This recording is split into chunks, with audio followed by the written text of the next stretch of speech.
Howdy. Made a start cutting hay today. Getting towards the end of October and about 2 weeks later than what I'd normally be liking to make hay or start cutting hay. But see the old fence line there? That was a single wire electric fence. I pulled that up Saturday. Just makes it a hell of a lot easier being able to cut pivot curves within the wheel ruts of the pivot rather than trying to cut across the back and forward, up and down across the pivot tracks, because some of them are quite deep and they're just hard on gear. So, and you can see here where we could only water with the irrigator once I changed the fence line on this one. This bit here didn't get any water, so it's only had natural rainfall. Hence why it is a lot browner and a lot shorter. Otherwise the whole lot would look like that. But I can't run this pivot over this new loosen anymore, so henceforth it is a part circle pivot, and I'm going to have to think of a different idea to pick up all these dead spots by next year. This pivot will be getting moved slightly as well because it's, like the other one, not quite in the right spot. It actually waters over the Shire Road, or onto the Shire Road, halfway across the Shire Road. So the plan is to move this one 10 to 12 metres further south that way. So we'll miss the road up there.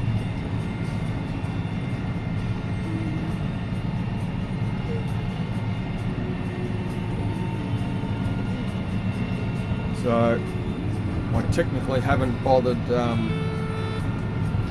GPSing any of this lot now that I can do a whole of paddock boundary now that I've pulled the fence out, turned it back to one paddock, but that'll probably wait until I sow it in the autumn as well. It's whatever I choose to put in this year. Big difference between watered and not watered.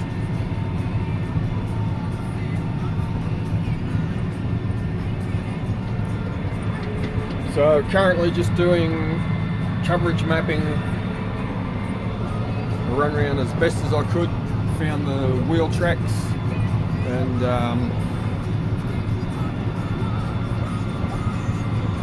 certainly makes it easier just working off coverage mapping anyway.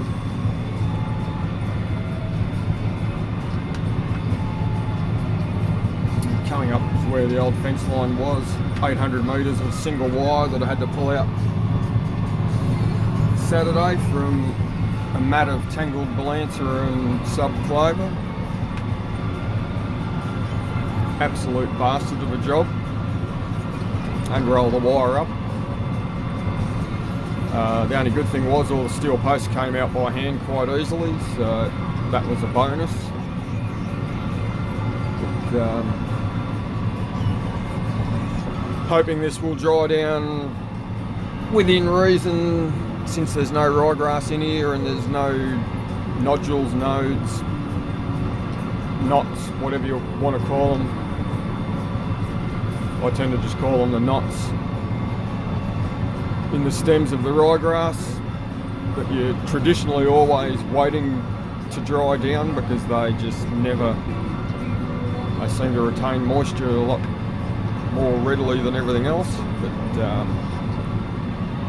being 99.9% pure clover, the only thing I'm going to have an issue with will be the shaftel in here, which will probably pop up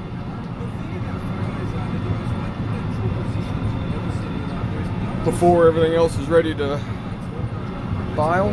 But nothing I can do about that. So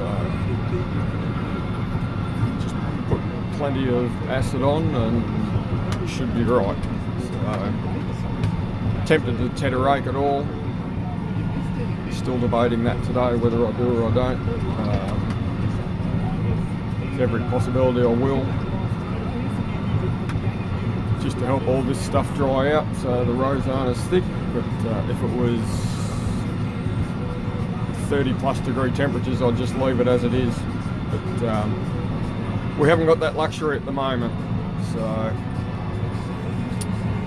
probably need every bit of assistance it can get.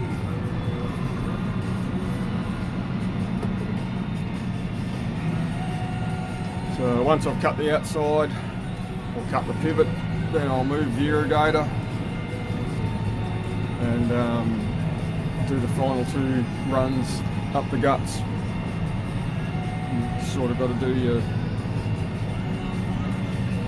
tracks around the irrigator first before you can move the thing.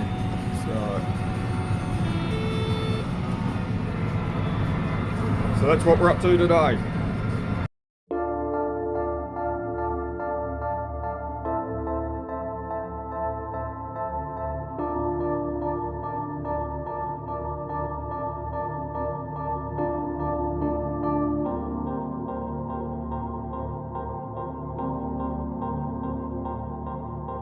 Stumbled at the start line, I've done all that I can do, but I'll try again, I'll try again. Stay on the straight and narrow, we'll meet up at the end. Cramped up on the inside at the thought of losing you, but I'll try again, I'll try again. Stay on the straight and narrow, we'll meet up at